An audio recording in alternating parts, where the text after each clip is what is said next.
Hi, I'm Eric Siegel. In this video I'm going to be showing you how to lay and ballast 3-rail O-scale track.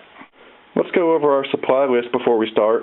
Right here I've got a section of 3-rail O-scale track made by Atlas O. You could use another manufacturer's track if you want to. Right here I've got a section of roadbed that's going to go underneath the track.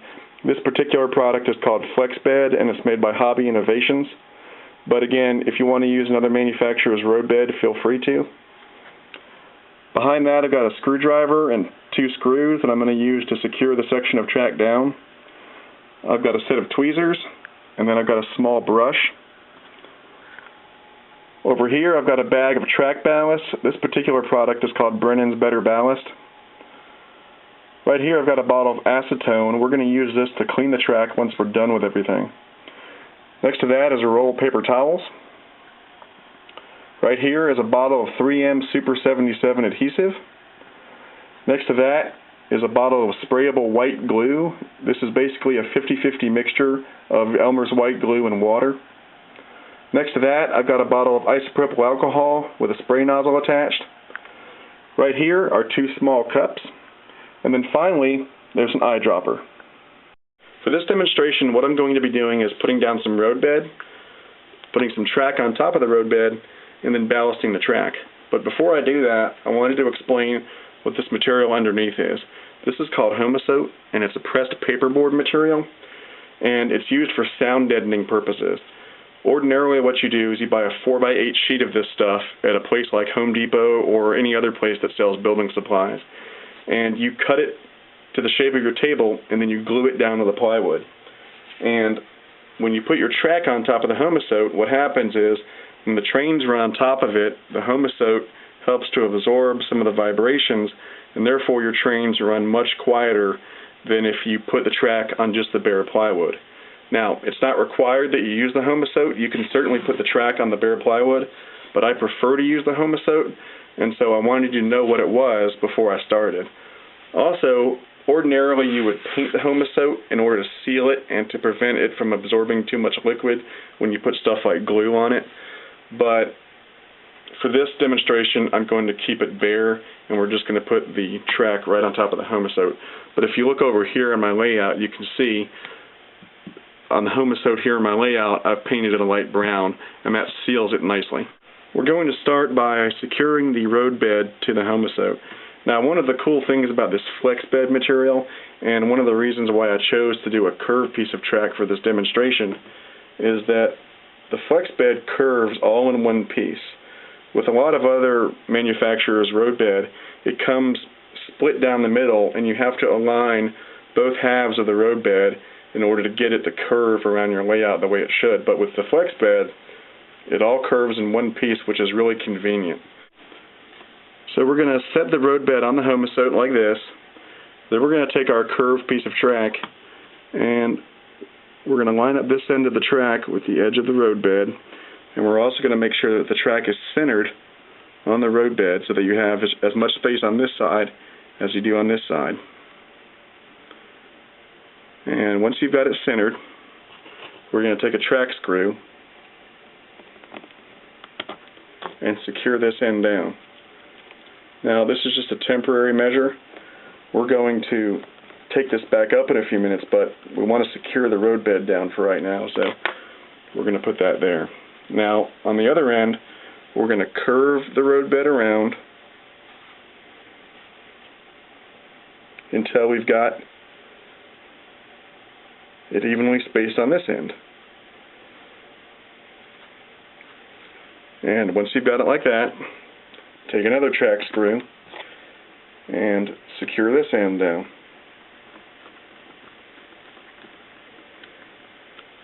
And now in the middle,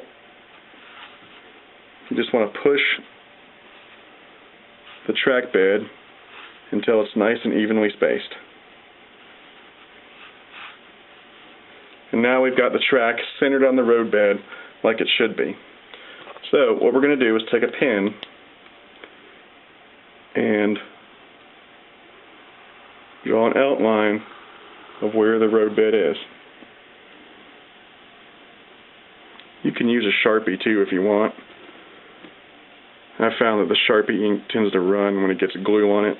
which it will later, so I like using a ballpoint pen instead.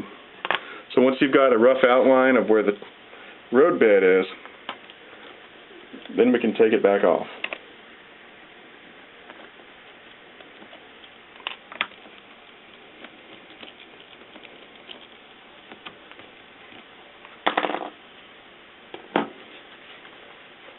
Now, what we're going to do, set this aside for a minute, is we're going to apply some 3M Super 77 adhesive to the bottom of this roadbed. So, just kind of lightly spray it on there. You don't need a ton of it.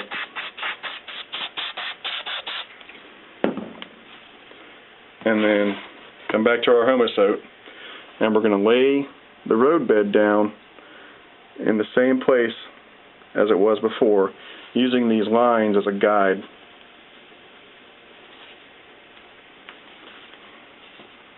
And the Super 77 should set pretty quickly.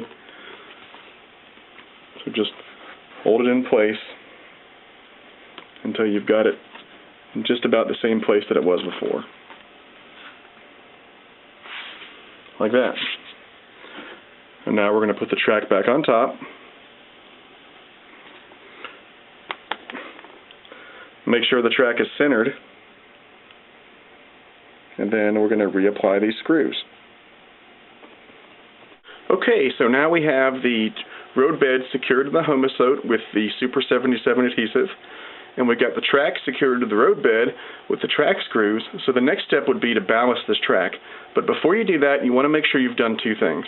First of all, make sure you've got the track exactly where you want to have it, and that it doesn't need to be moved or adjusted in any way.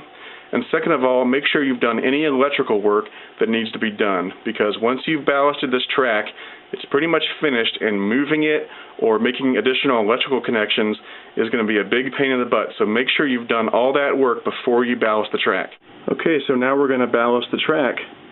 I'm going to do each side of the track first, and then once I've done that, I'm going to fill in the middle. So I'm going to start right here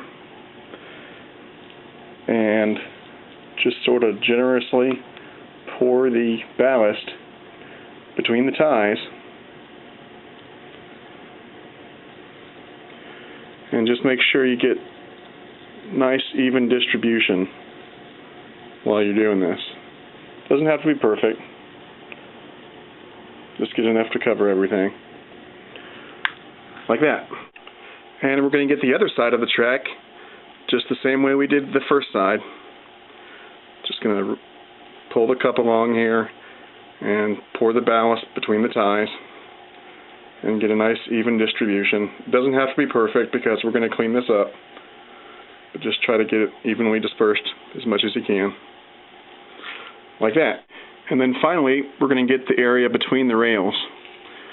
So we'll just take our cup, and I like to set it on this center rail and just kind of disperse the ballast as I go along it.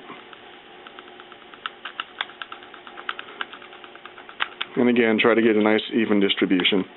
But we'll be cleaning this up, so don't worry if it's not perfect. Like that.